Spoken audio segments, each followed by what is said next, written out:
Hola amigos, ¿cómo están? Bienvenidos a un nuevo video. Yo soy Mariana Botello y hoy tengo a Schwab aquí a mi lado. Hi. Yeah.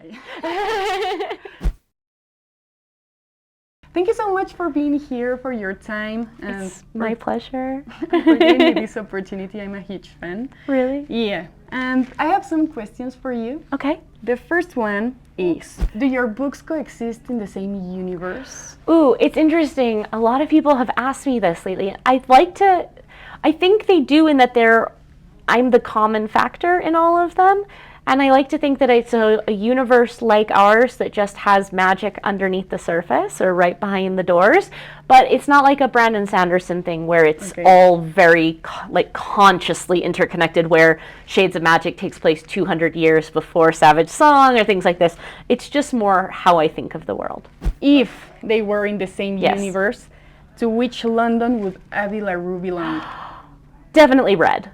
Because it's the most magic, and I feel like she probably would be able to find some version of magic in that world that allowed her to be remembered, allowed her to capture herself. Like she's a red person living in the white. No, which one? In gray. In gray. Yeah, in gray. Actually, I think she's a gray London person, but I would like to put her into Red London. Okay. Who would you consider the best male character you've written?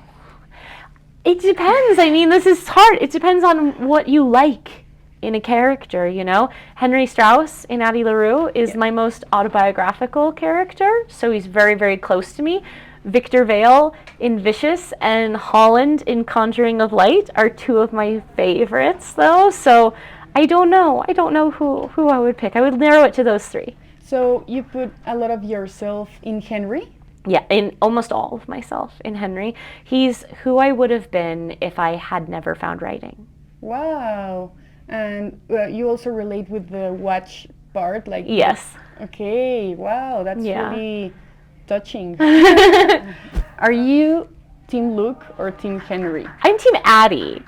Team Addie. I don't believe in being Team Luke or Team Henry. I am 100% Team Addie. Okay, I will declare myself Team Luke. Of course. Yes, a lot of people are, but I am Team Addie. How did you came up with the different Londons? I wanted to write a world 4 ways. I didn't want to write 4 distinct worlds. And so I chose London because I needed a geography that you could reduce to like 1 to 2 elements and would still be recognizable. So London can be reduced to a north bank and a south bank and a river in the middle. And that's all you have to keep in your mind as the reader then. And then on top of that, I built 4 variations based on their relationship to magic. So magic being forgotten, magic being worshipped, magic being bound, magic consuming everything. Okay, and do you keep a map when you write? No. I hold it all in my head. Okay, everything. Yeah. Wow. It's not a good idea. Yeah, I don't recommend mind. it. No, I don't recommend it at all.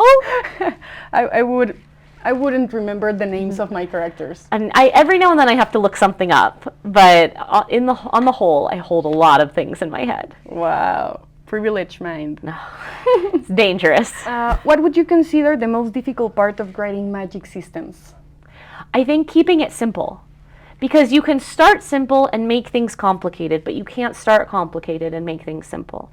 And so I try to design magic systems which are very accessible to readers. And so because of that, I always try to make sure that the core of what I'm doing is really organic, really naturalistic. And that's why I'll use a lot of real world metaphors. I'll describe things as a house or a tree, because you might not know what magic looks like in your mind, but you know what a tree looks like. Yeah, and so if you can hold that image, then I can create branches and I can create roots. Okay, maybe that's why I feel so immersed when I read your books. That's the hope. Yeah. Which book has been the most difficult to write? I think Addie LaRue, because it took 10 years. And so 8 of those years I was actively not writing it. I was like afraid of messing it up by writing it down. And so that was very stressful. But I think in a lot of ways, the hardest book to write is always the one that you're just about to start.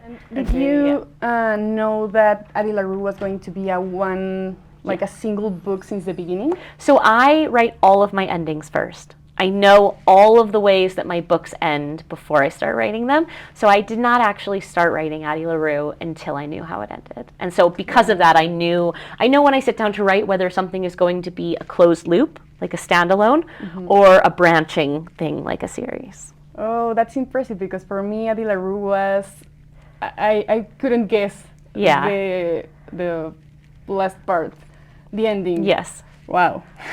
But that explains a lot.